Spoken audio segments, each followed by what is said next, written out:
committee will come to order. Today, the committee will consider the fiscal year 2025 302B subcommittee allocations and the fiscal year 2025 appropriations bills recommended by the Subcommittee on Legislative Branch, the Subcommittee on Agriculture, Rural Development, Food and Drug Administration and related agencies, and the Subcommittee on Military Construction, Veterans Affairs, and related agencies. Before we get going, let me quickly run through the plan for today. I will start us off with some opening remarks. Next, the Vice Chair will give her opening remarks, and then I will open the floor for debate on the subcommittee allocations. And then as soon as possible, I intend to begin the votes on adopting the 302B subcommittee allocations and final passage of the Ledge Branch Bill, the Ag Bill, and the Milcon VA Bill. We have a number of other committees who are meeting this morning and a very short window to have all of our members here. So I ask everyone to be here as soon as possible so we can have full attendance and move those votes. Following the 4 votes, we will then move to the consideration of amendments to each of the bills.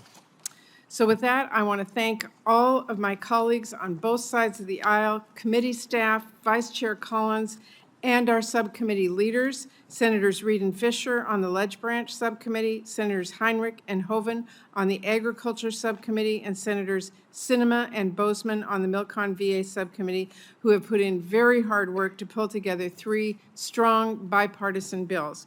This hasn't been easy, it never is. However, as we kick off our first markup, I am determined to show, and I know the Vice Chair feels the same way, that when we work hard, work together, and focus on helping people back home, we can write strong bipartisan bills that help meet our nation's greatest challenges and they can actually get passed into law.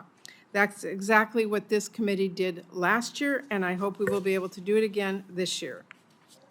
Now, there's no shortage of serious funding challenges we're facing in the coming year. And as I made clear alongside many members on both sides of the aisle, the 1% increase in funding that the FRA provides for non-defense and defense alike in FY25 is simply inadequate. It doesn't come close to keeping up with inflation and rising costs, much less allow us to meet new challenges and invest in families and in our country's future.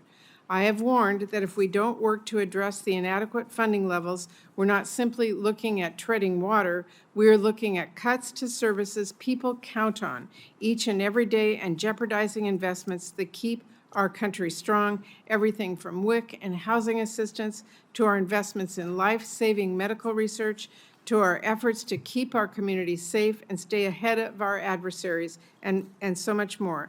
That is why I've been very clear we cannot leave non-defense needs behind as we consider additional funding for defense. Because bottom line, a core principle for me is to make sure we're never leaving families behind. So I'm pleased that Vice Chair Collins and I reached a bipartisan agreement to provide much needed additional funding for non-defense and defense alike. The agreement will provide an additional $13.5 billion in emergency funding for non-defense programs and $21 billion for defense programs beyond the FRA levels.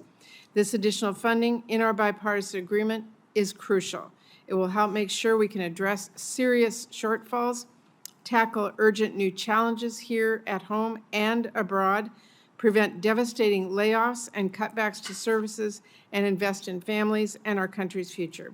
This will help families keep a roof over their head, help us address issues like combating the opioid crisis.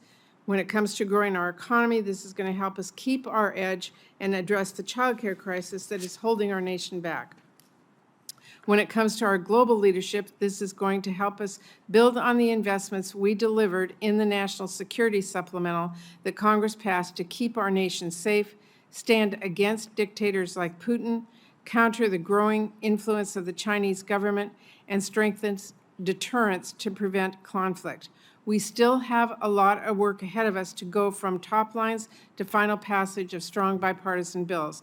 But we are making real progress today, bipartisan progress with an agreement to address inadequate top-line funding levels as well as considering the first set of strong bipartisan bills. I'll have more to say on each of these 3 bills shortly, but together they deliver critical resources to get moms and babies vital nutrition assistance, veterans the care they have earned and deserve, support families in our rural communities, protect America's food supply, make sure our capital remains a safe place for all to come and visit, strengthen our posture in the Indo-Pacific, and more. Now, before we vote on each bill, we will consider the 302B allocations to the 12 subcommittees.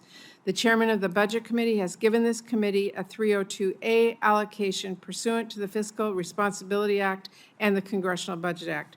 Our vote today will be on the proposal to allocate the total budget authority and outlay levels provided to us by the 302A across the 12 subcommittees. For the awareness of members, neither the 302A or the 302Bs include any of the adjustments agreed to as part of the FRA agreement or the additional emergency funding that Vice Chair Collins and I have agreed to. Similar to last year, those amounts will be added later as we move to those bipartisan bills throughout the process. In moving forward today with these strong bipartisan bills, I have no doubt we will be setting this process off in the right direction. And I will continue to work with Vice Chair Collins and all of my colleagues to keep us going full steam ahead.